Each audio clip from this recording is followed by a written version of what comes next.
Con 6 años me mandaron a un taller de escritura porque escribía muy mal y lo que parecía ser un niño que escribía mal o que tenía mala letra acabó siendo TDA. El trastorno por déficit de atención, hiperactividad o TDAH es uno de los trastornos del neurodesarrollo más frecuentes que se caracteriza por una serie de síntomas, los cuales a su vez generan una repercusión muy significativa en la vida del niño. Estos síntomas abarcan síntomas como las dificultades para atender, ser despistado, olvidadizo, ser intranquilo o impulsivo, y cómo esos síntomas generan un impacto, como decíamos, significativo a nivel académico, a nivel social, a nivel estima o en la propia calidad de vida del individuo. Son pacientes que pueden intentar estudiar en casa, están bastante tiempo intentando aprovechar las horas, sin embargo no les cunde, ¿no? Porque enseguida se despistan o se levantan o tienen que ir a hacer otras actividades.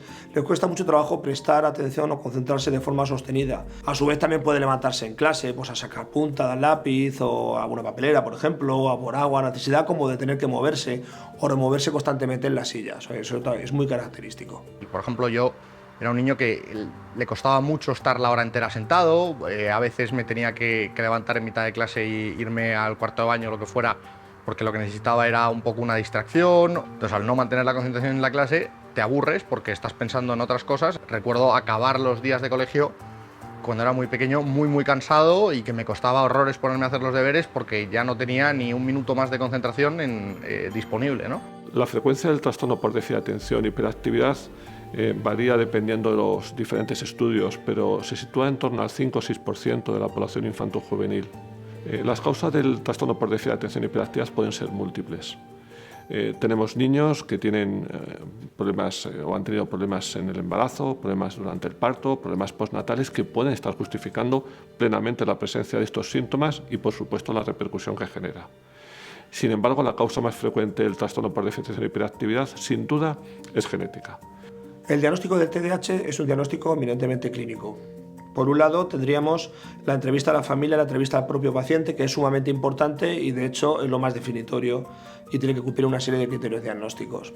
Por otro lado, tendríamos las escalas entregadas a padres y a profesores y al propio paciente, que además de contar los síntomas propios del TDAH, los síntomas centrales, pues también descartan comorbilidades como la ansiedad, por ejemplo, o los ataques de ira.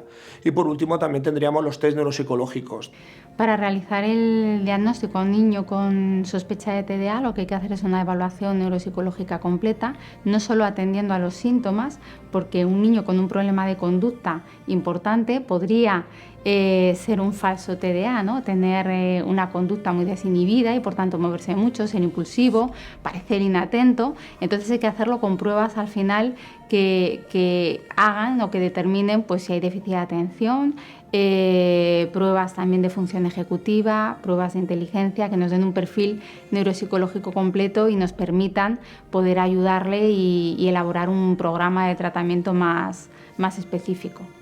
Además de tomarme la medicación, que me ayudaba lógicamente a estar más concentrado, a poder seguir toda la clase de golpe y a frenar la impulsividad, para mí ha sido clave desarrollar una serie de herramientas a nivel personal y gracias a también ayuda suplementaria de psiquiatras y psicólogos, herramientas tan sencillas como sentarse en primera fila con un cuaderno y con un boli para no distraerse y mantener la atención, o por ejemplo si tienes que trabajar no tener las notificaciones activadas en el móvil para no distraerte. En definitiva, reducir todo aquello que te puede suponer una fuente de estímulos o de distracciones para ser consciente de que lo que tienes que estar es haciendo, trabajando o estudiando lo que tengas que estar estudiando, o siguiendo una clase o siguiendo una conferencia o leyendo un libro. Y para mí estas herramientas son casi tan importantes como la medicina, ¿no?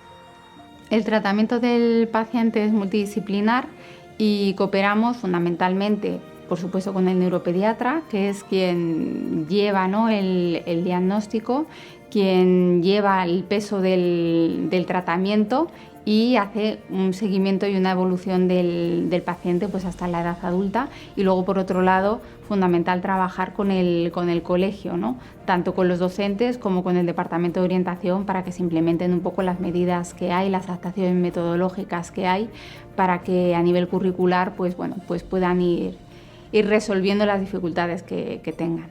El tratamiento del trastorno por déficit de atención, hiperactividad o TDAH debe ser siempre individualizado.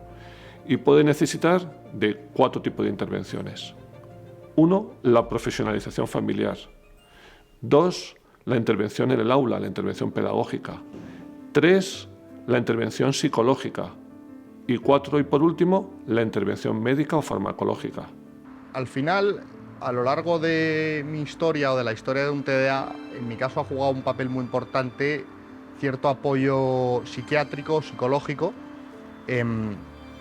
y yo empiezo un tratamiento psiquiátrico porque viene la adolescencia, viene con muchos cambios y entonces ya empiezas a cuestionarte mucho el TDA. Yo en ese caso tenía esa inquietud y no acababa de entender muy bien cómo funcionaba y ya pues necesitas unas sesiones un poco más intensivas, digamos una vez al mes o una vez cada 15 días, un poco dependiendo del periodo, en las que lo que haces es que vas a entender cómo está funcionando tu cabeza, por qué hay ciertas cosas que te generan inquietud, porque también hay síntomas del TDA como pueden ser que tiene mucho miedo a la soledad, por ejemplo, y eso lo tienes que tratar en cuanto te empieza a generar incertidumbre para poder seguir adelante y salir adelante bien, ¿no? Y poder ser una historia buena que contar y usarlo a tu favor. El tratamiento consiste en trabajar de forma paralela, por un lado, las dificultades neuropsicológicas que se hayan encontrado, atención, disfunción ejecutiva, dar pautas de estudio adecuadas y luego, por otro lado, esas otras cosas que encontremos, ¿no? A lo mejor dificultades conductuales o para planificar en el día a día, algunas cositas de gestión emocional. Entonces, al niño se le van dando recursos, a la familia también se le dan recursos para que pueda ayudar al niño y cada sesión se va avanzando, profundizando y evaluando esos cambios que se van llevando a cabo. Hasta 1/3 de los pacientes adultos que debutaron de niños con TDAH van a seguir padeciendo TDAH. Otros 2/3 probablemente su cerebro va a madurar y al producir más conexiones sinápticas en determinadas zonas del cerebro van a dejar de tener, digamos, síntomas que produzcan sufrimiento, que produzcan muchos problemas en el paciente. Pero hay 1/3 de pacientes que tienen TDAH que van a continuar teniendo TDAH en el adulto, y el TDAH del adulto casi siempre es comórbido con problemas de ansiedad, que sería la comorbilidad más frecuente, pero también con otros como consumo de sustancias. Y es muy importante tratarlo porque tiene tratamiento, es sumamente efectivo y cuando no lo tratamos, las perspectivas del paciente adulto con TDAH son muy negativas. Una cosa que a mí me ayuda mucho, por ejemplo, ahora en la oficina es, yo todos los días a las 9 de la mañana suelo tener una reunión y después de esa reunión yo lo que hago es que me siento 10-15 minutos a pensar qué es lo que tengo que hacer a lo largo del día, qué cosas tengo que completar, y las escribo en un papel y en mi cuaderno encima de la mesa, y esa hoja me acompaña durante todo el día en la que voy tachando las cosas que hago hasta que se acaban, ¿no? Porque es mi manera de mantener el foco, porque en cuanto me distraigo lo que hago es que vuelvo al cuaderno, lo miro y ya digo, vale, el punto 1 está, vamos al punto 2.